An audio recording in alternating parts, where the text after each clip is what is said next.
তারা কেউ নির্বাচন চায় না, একটা মূলা ঝুলিয়ে রাখার চেষ্টা করছে। এই ডিসেম্বরে, না হলে ফেব্রুয়ারিতে, না হলে জুনে, এইরকম নানা কথা বলছেন, কিন্তু কেউ সুনির্দিষ্ট ভাবে বলছেন না অমুক মাসেই নির্বাচন হবে, এবং সেই জন্য প্রয়োজনীয় পদক্ষেপ এই সরকার থেকে নেই। এটা অত্যন্ত সুস্পষ্ট।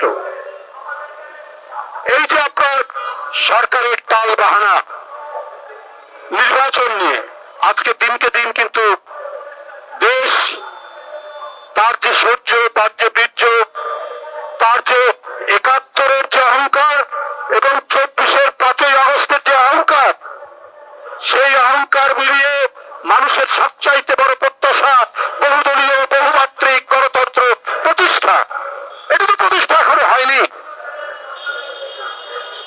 সেই সুযোগ অনেকে নেওয়ার চেষ্টা করছেন।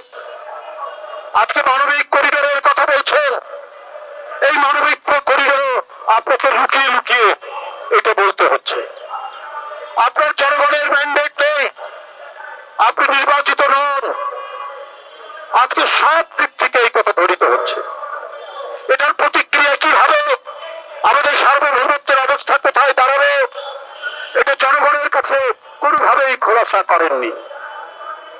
অনির্বাচিত সরকার অনেক গণবিরোধী সিদ্ধান্ত নেয়, কিন্তু আপনার সরকারের প্রতি প্রত্যেকটি গণতন্ত্রে অংশগ্রহণকারী রাজনৈতিক দল তারা সমর্থন দিয়েছিল, কিন্তু সেই সমর্থনের মধ্যে আপনারা যে বলিয়ান হওয়ার কথা, সেই বলিয়ান আপনারা হতে পারেননি, কারণ জনগণের সাথে আপনারা কানামাছি খেলা খেলছেন, আপনারা লুকোচুরি করছেন।